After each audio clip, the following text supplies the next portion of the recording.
Let's talk about all of Viz Media's exciting new announcements.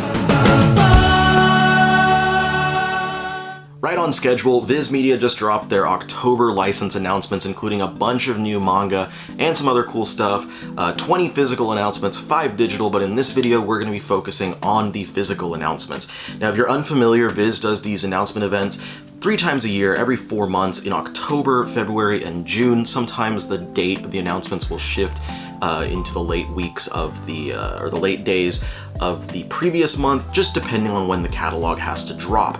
But here we are with our October announcements for things that are coming out in the summer of 2025. I'm gonna go through all of these in the order that they were announced, and I'm gonna read off the social media blurb that they gave for each one, as well as giving some additional information that I think is pertinent for you, someone who is a potential customer and reader of these things that might be looking to spend your money on this stuff. So I want you to make an informed purchase, basically, is what I'm trying to do here.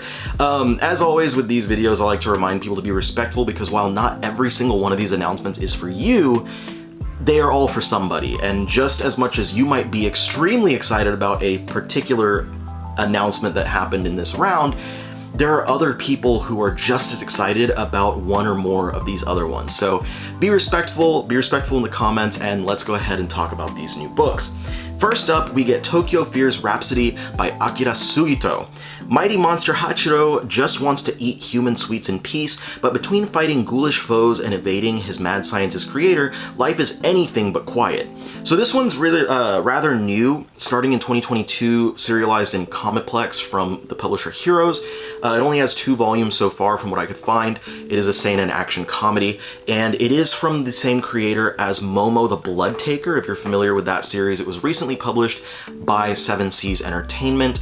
I think they released the final volume just a month or 2 ago. So if you like Momo, you'll probably enjoy this one. I tried Momo out, I read the first couple volumes, and it wasn't necessarily for me, but I really like the art style, and I'm liking the art style here, so I'm definitely going to be giving this one a go when it does come out next summer. Next up is the Bugle Call Song of War by Mozoku Sora. Luca, a bugler in a mercenary company, wants to escape war, but his new supernatural powers force him to become a muse of massacre. I had not heard about this one until like a month or 2 ago, and when I looked into it, immediately I was like, oh, this sounds like something really cool that I would really love to read. So hopefully, I was, thinking to myself, hopefully this gets licensed for a physical release soon, because I would love to check it out. And here we are. So really fun, great timing on that one. It's been going since 2022 in Jump Square. It has 8 volumes currently, so it's kind of holding strong right now. It could be a long-running title, and I want to point that out just in case you don't want to grab something that could be longer and you want to just look at shorter stuff. To save space on your shelves or in your budget. Just want to point that out here. But this looks fantastic, and from the just chatter that I saw online before and after this announcement, I think that this is going to be a really fun one. And I can't wait to check it out. Next up is one that was pretty obviously going to happen. Dr. Stone, Volume 27, Future Science by Riichiro Inagaki and Boichi. In this standalone story, Senku and friends are close to creating a time machine when an anonymous transmission from the future comes in. What's the reason behind it? So, of course, this was going to happen. Dr. Stone fans, it's a popular series. They weren't gonna leave this single volume unlicensed. If you're unfamiliar, a little while after Dr. Stone concluded publication in Weekly Shonen Jump, they started releasing new chapters for this kind of mini-series, I guess, sequel to the series. So it is being released. It was released in Japan as 27. It's being released here as volume 27 as well. So now this will kind of complete this set, unless they do another one of these extra stories after this. I feel like this might wind up getting a box set down the line. I'm just putting that out there for anyone who might have been waiting for it. 27 volumes plus the volume 0. This is ripe for a box set, and I think Dr. Stone is popular enough to get it, so we'll see what happens. Next up is a cool one for JoJo's fans, not the one that we knew was going to be happening, but another one JoJo's Bizarre Adventure Globetrotter Guidebook. Follow the Joestar path around the world with a new book that includes rare trivia and real-life influences behind Hirohiko Araki's work. If you are a big fan of JoJo, this is probably something that you're going to be interested in. Just for me, as someone who's been a fan of JoJo's since it debuted in the US in 2005, when VIZ first published the first volume of Stardust Crusaders, I eat up any and everything that I can get from the franchise. I have so many Japanese releases of art books, guidebooks, and stuff like that. So whenever we get an English official release of one of those, I am so excited, and I absolutely can't wait to pick this one up and add it to my JoJo's collection. But the most exciting part to me about something like this is that it makes it feel like we're probably going to be getting, like, between this and the art books recently and getting some of the spin-off manga, I feel like we could almost count on every and any JoJo's media to wind up getting released stateside. So hopefully that means a bunch of the light novels are going to be coming in the near future, but we will find out soon. Anyway, moving onward, next up was Astro Royale from Ken Wakui, creator of Tokyo Revengers, of course. Superpowers appear after a meteor hits Tokyo. Hibaru, heir to the Yotsurugi Yakuza family, must use his astro powers against his enemies, including his own siblings. Now, I was very surprised to see this licensed as quickly as it was. It just started this year. It barely has a volume out. And I know that, like, between last licensing event and this licensing event, they also announced Kagurabachi, and I thought that that was kind of just going to be an exception to the rule, where typically they wait about a year after publication has started. The series has a few volumes. They know that it's probably going to be lasting for at least a little while in the magazine before they start the physical English publication. So it very, very much surprised me when only a few months after its debut, we're already getting Astro Royale. So I'm not complaining whatsoever, but I'm just saying from henceforth, I need to adjust my own expectations about what might be licensed and when. Which honestly, VIZ is kind of following what has been set by other publishers already. Like, Yen Press get so many of these titles. If you pay attention, a lot of the stuff that they license only has a single volume out, and a lot of them wind up being canceled and ending by volume 3 anyway. But it's fun to see them take a chance on stuff like this, and even canceled titles have their audiences, and I'm excited at the prospect of VIZ taking more chances and licensing titles early on rather than waiting. Next up is Girl Crush by Midori Tayama. This one's been ongoing since 2020 with 8 volumes, so kind of the opposite situation as Astro Royale. Tenka Momose, a cool girl perfectionist admired by all, scoffs at her schoolmate Arian Sato's lofty ambition of becoming a K-pop idol until Arian's passion unexpectedly ignites Tenka's own dreams of stardom. This I've heard, I had never heard of, I will admit, before it was announced, but as soon as it got announced, I saw so many people coming out and saying such great things about it, so I am extremely intrigued to try it out. I love the art style already. This is definitely something I'm excited to pick up and read. Interesting about this one, though, is it doesn't seem like it's going to be included in the Shojo Beat line, even though it is a Shojo title, which it's not the first time that that has happened. Pretty good representation of that being Requiem of the Rose King, which VIZ published not under any imprint at all. They just put it out as just a VIZ, plain old VIZ, no like Shojo Beat, no Shonen Jump, no Shonen Sunday, etc. So I'm guessing that's what they're doing here, and I'm wondering if it has to do with where it was published, or what. I don't know. I'd like to do some research into that. If no one from VIZ wants to tell me straight up how they make that decision, I want to look into it. Next up, Twisted-Wonderland Book of Octavinelle. This is the next in the line of stuff. They've been publishing Twisted-Wonderland manga already. This is from Yana Taboso, creator of Black Butler, of course, Wakana Hazuki, and Sumire Kono. At Night Raven College, Yu encounters a mystery surrounding unusually high exam scores. I know nothing about the Disney Twisted Wonderland stuff, but I am so glad that y'all are getting a constant drip of Twisted Wonderland material to keep y'all satisfied, fans of the Twisted Wonderland franchise. This one is published in Square Enix's G Fantasy. It's been ongoing since 2023 with 2 volumes so far. Moving on, we get a couple of Spider-Man releases. Ultraman Along Came a Spider by Shigenobu Matsumoto and Tomo Hirokawa. Spider-Man is transported to a kaiju-ravaged alternate reality Japan where he meets Ultraman. Now the 2 heroes must unite to save their worlds. This one's really recent, actually. So similar situation as with Astro Royale. Very surprising how quickly this wound up getting a physical announcement, because they just announced the digital releases of this one, like the digital simulpub releases over the summer this year, I believe. And it was something that when I saw it, I was very excited, and I was like, hopefully that gets a physical release, but I didn't expect it to be announced so quickly. This is published in Korokoro Comic from Shogakukan, and this is not the first time that we've seen Marvel characters and Ultraman crossing over. If you follow Marvel Comics, you'll know that Kyle Higgins, who is protege of Batman scribe Scott Snyder and started up the Boom Studios Power Rangers comics, as well as his own universe of comics in Radiant Black from Image. Kyle Higgins had been writing some, I don't know if he still is, but he was writing some Ultraman miniseries that would eventually, as we are seeing now, have Ultraman characters cross over with Marvel Universe characters. And so this time we're having Marvel Universe characters crossing over into the Ultraman universe in a manga property, which is really cool. I'm very much looking forward to this one. The other Spider-Man is Spider-Man Kizuna by Seta Kobayashi and Hachi Mizuno. You can tell from the cover that this is going to be going in a very different direction. Spider-Man saves Yu, a timid boy from Ohakama City, only for a villain to activate a device that merges you and the hero together. So the result, obviously, is this kind of chubby chibi Spider-Man in this this action comedy from Psycho Jump. This one's pretty recent as well, started last year, 2023, has 1 volume so far. I'm a huge Spider-Man fan. I own the vast majority of Spider-Man comics in one form or another.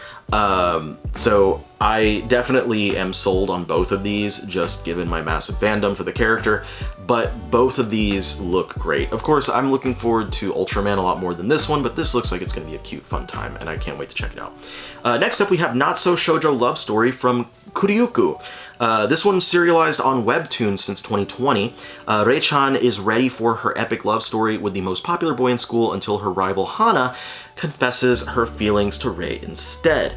So this one, I believe, is going to be published under VIZ's Originals line, which they use not just for original work to them, but also when translating webtoon or webcomic stuff into a physical format, they wind up putting those under the Originals line as well.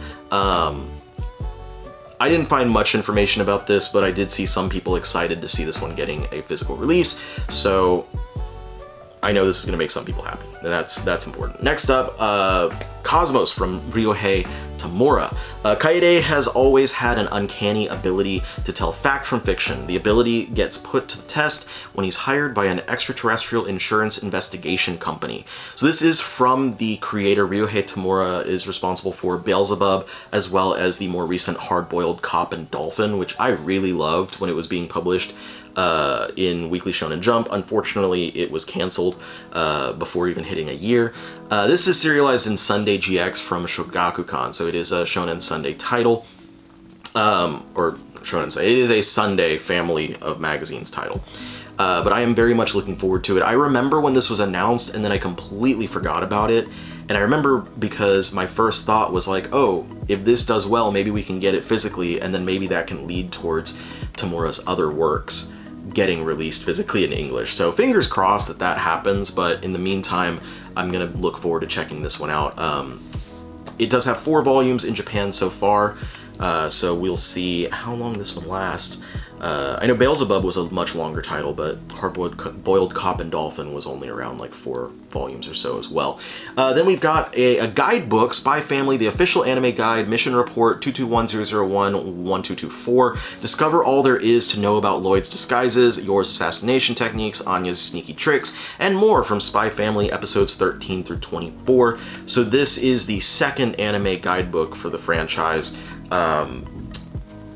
there's always some. It feels like every single round I should count on there being something for Spy Family or something Tatsuya Endo related. So here we go this time. Fans of the series, which I am, but fans of the anime series, you might want to check this one out when it is released. Another manga release, Tsumiki Ogami's Not So Ordinary Life by Miyu Morishita. I believe this is Morishita's first work. At least that's what I could find online. There's something strange afoot at Yutaka's school. Vampires, ogres, and supernatural beings walk the halls. He's drawn to a wolf girl, Tsumiki. Can she help him overcome his timidness? So this one's been going in Weekly Shonen Weekly Shonen Sunday from Shogakukan since 2023. Currently has 3 volumes. If you're interested in like monster girls, yokai stuff, this is definitely going to be one for you to check out. I had not heard about this one before now, so I want to make the somewhat educated guess that there's probably an anime in the works, that it's going to be announced publicly in the next like year or so. Basically, by the time we get this physically, I wouldn't be surprised if we wind up having an anime announcement out there. There's usually a reason why stuff gets licensed, is all I'm saying. And maybe the similar situation for this next one, Rai Rai Rai by Yoshiaki. This one is has been ongoing in Ura Sunday, also from Shogakukan since 2023, currently with 3 volumes. Deep in debt, life can't get any worse for Sumire until she wakes up with a monstrous new arm and a foul-mouthed voice in her head. It's time to battle deadly alien threats, all to pay her bills. This one was recommended by one creator of One Punch Man, Mob Psycho, and has been greatly compared to stuff like Dorohedoro and maybe more so like Die Dark, given the sci-fi aspect to it. But horror, sci-fi, stuff like that. Since this one first debuted, I saw the images and I was like, this looks like something right up my alley. So I'm very excited that it is getting a physical release and cannot wait to try it out when it comes out next year. Now I've got a couple of Ghibli releases. The first one is The Art of the Boy and the Heron, an art book for the newest Miyazaki movie. Soar through Studio Ghibli's Academy Award-winning film, The Boy and the Heron, from Hayao Miyazaki's original memos proposing the creation of the film to insights into the extensive production process. So any fan of that movie, you're definitely going to want to grab this one up. And VIZ's Ghibli art books and stuff generally wind up being of really high quality, so it should be a very nice release. The other Ghibli release is, of course, by this point, it seems like we're going to be getting one of these pretty much every round of announcements. The Ponyo film comic all-in-one edition, originally published across 4 volumes. This is going to be all 4 in 1. 4th film comics all-in-one announcement following the recently released My Neighbor Totoro, Kiki's Delivery Service in November, and Spirited Away coming in January. Previously in English, we also had single volume releases of not just those, but Howl's Moving Castle, Secret World of Arrietty, Castle in the Sky, and Princess Mononoke. There may have been others that I'm not remembering, so that might not be an exhaustive list, but I know that beyond the ones that we got in English, Japan has pretty much had every Miyazaki movie get these film comic releases. So if these continue to be successful, which I'm assuming they've been decently successful given they're doing an announcement every round, just judging by pre-order sales and the current sales of the Totoro one that just came out, I assume they're going to keep doing these, and that's going to be a cool line. I grabbed the Totoro one. It's great. I love film comics are not generally my thing, but the Ghibli film comics are great because the art in those movies, just the way that they're animated, is so stunning that it's fantastic to like look through these as if they're like little art books. The only complaint that I have is that they are very small. They are smaller trim size than your standard like Shonen Jump Shojo Beat volume. That's the only downside to these, but otherwise that Totoro one is a fantastic release. I've got it on my shelf with my collection of Ghibli movies, actually. So I'm looking to fill that out with more of these. Moving on, a Shoujo Beat release, Snow Angel from Haruka Chizu. For years, Muku has cared for her family and endured her grandmother's constant criticism. She loses hope of an escape, that is, until her childhood friend Yuto appears one day and inspires her to live for herself. Listed as ongoing here, But the final chapters were just recently published, and this will be 4 volumes total. So I do have it in the graphic as being a 3-volume series ongoing since 2023, but I wanted to clarify that it like just ended, and I guarantee like with how long it takes from like license acquisition to the announcement, it was probably not known to be ending when they first licensed it. Next up, The Demon Prince of Mochi House Succession by Aya Showoto. This one just started last year, 2023, in Kadokawa's magazine Asuka. It's 1 volume so far. Demon Prince of Momochi House continues years later with Himari and Aoi living together and mysterious beings from the spiritual realm having entered the new Momochi House. So if you are a fan of that one, we've got the sequel series here for you as well. Moving on, we get some Shonen Jump releases. Kill Blue from Tadatoshi Fujimaki. Hardened hitman Juzo Ogami is always on his guard until he suddenly wakes up as a teenager. To solve the mystery of his transformation, you'll have to navigate the one place he's unprepared for, middle school, by the creator of Kuroko's Basketball and Robot Laser Beam. This one's been ongoing since last year, 4 volumes so far. This is more typical than like what happened with Astro Royale and Kagurabachi, so that's why I was making a big deal out of the Astro Royale release or announcement. It's more typical for us to wait until it has, or for them to wait until about 4 volumes have been released before they do the physical announcement. So this I should have readily anticipated, as well as the release of the next one, or the announcement of this next one, Nue's Exorcist by Kota Kawai, which has 6 volumes and has been going since 2023 in Weekly Shonen Jump. Gakuro Yajima has always been able to see spirits, but avoided them due to his dark past. That all changes when he meets Nue, a quirky, pop culture loving spirit who turns his life upside down. So as of right now, I want to guess that like waiting roughly a year is still kind of what they're going to do, unless there's like special circumstances, like obviously with Astro Royale they want to capitalize on Ken Wakui's name because Tokyo Revengers is still very popular right now, and with Kagurabachi they wanted to capitalize on the just immediate popularity that series had, and hope that it's not just a flash in the pan, basically.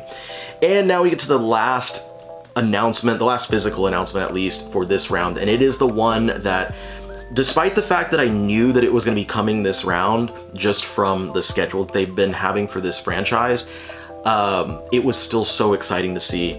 And that, of course, is Steel Ball Run by Hirohiko Araki. This is the 7th part, and my favorite part, many other people's favorite part as well, of the long-running JoJo's Bizarre Adventure series. Paralyzed former jockey Johnny Joestar witnesses the mysterious power of Gyro Zappelli before the famous Steel Ball Run race, launching his quest to regain mobility. This one ran from 2004 to 2011. It was originally in Weekly Shonen Jump, so it was for the first few months or so. It was a shonen title, but it got moved into Ultra Jump, where, of course, now the JoJo series is full-on seinen titles. Most of Steel Ball Run, as well as parts 8 and 9, have all been in Ultra Jump and are therefore seinen. I wanted to clarify that because on the graphic I have shonen/seinen, and that's not a super typical thing. It happened here. It happened like Vinland Saga moved magazines. The opposite happened with Dorohedoro, where it was seinen and then moved to a shonen magazine. Anyway, 24 volumes in total, so assuming that they're continuing the 2-in-1s, this will be 12 hardcovers, and will run for 2 years if they continue releasing 1 volume every other month. Now, they've been doing every other month for these hardcovers, starting with Stone Ocean.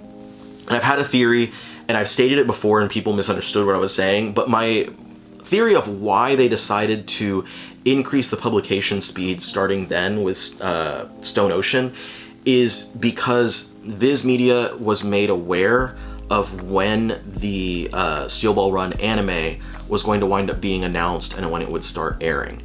If you're familiar with like back-end stuff, like with the anime and manga industry whatsoever, you'll be familiar with the fact that like these series will go in production years ahead of when they're publicly announced.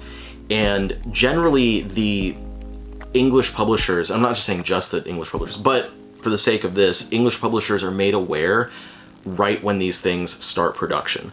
And they're made aware because that might cause them to want to pick up the manga license and start publishing that. So that's why you have so many situations where a manga winds up being published or announced for publication around the same time that an anime had been announced. And so I feel like they knew when, like they were kind of told when the window that David Productions was shooting for was going to be for Steel Ball Run's anime adaptation. And so they decided, let's speed up production on, or speed up releases for Stone Ocean, so that by the time that we get to Steel Ball Run, it will be releasing around the time that either the anime will be announced or around the time that the anime will be airing. So next summer, what I'm saying is that we can count on the Steel Ball Run anime for those who have been in anticipation of that. I believe we can count on that either being announced very soon and airing starting in the summer of next year, or announced next summer around the time when Steel Ball Run's manga is going to be published in English. A lot of people misunderstood what I was saying and thought that I was saying like that the anime, like David Productions was waiting for VIZ to get to this, but I was saying the other thing, the other way around, that like VIZ found out about stuff and were adjusting their release schedule to match up with the anime, which makes sense from a marketing standpoint. So anyway, that was it for the physical license announcements for this round. There were also 5 digital announcements, but I really only talk about physical stuff on this channel, so you can check out VIZ Media's social media pages to find out about the 5 digital ones if that's stuff that interests you. The most surprising thing here was that this is the first round of announcements in, I want to say, the last like few years at least, that we have not gotten a Junji Ito announcement. And it's October. Like, that was so surprising to me. And I know some people were like, are there still any Ito things to be announced? Yes, there's like a handful of Ito stuff that has not come out. So we're very close to the end here, and maybe they're trying to spread things out a little bit. But if you follow my channel and my media, my social media platforms and stuff, you know that every time they do announcements, my friends and I will do bingo board to like see if we can guess basically what's getting announced.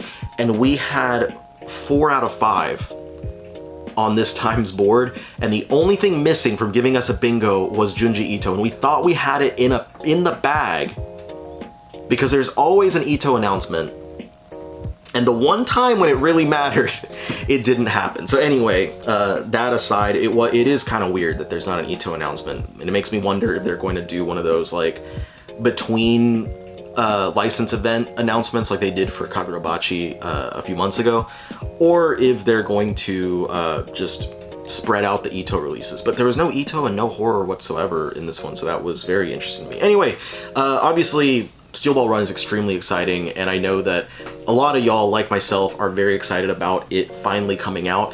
But let me know what else you are very excited about from this round of announcements. I know a lot of people were hoping to see stuff like Nue's Exorcist and Kill Blue, so I'm hoping that a lot of y'all are satisfied from that, but maybe there are some cool surprises. Let me know in the comments which of these you are looking forward to picking up the most. If what you're looking forward to the most is Steel Ball Run, I get it, that's for me as well, but let me know what your second most anticipated is, because I'm very curious what the streets are saying about this round of announcements. Thank you so much everyone for watching. If you're new to the channel, I appreciate you being here for the first time, and I hope you'll consider hitting that subscribe button so that you can be notified of all future releases I put on the channel. And if you're not new here, you've been with me for a while, I appreciate you, and you know how much I appreciate you spending time with me every single time I put out one of these videos. Thank you again. Peace out, everyone. I will see you all on the next one. Good night.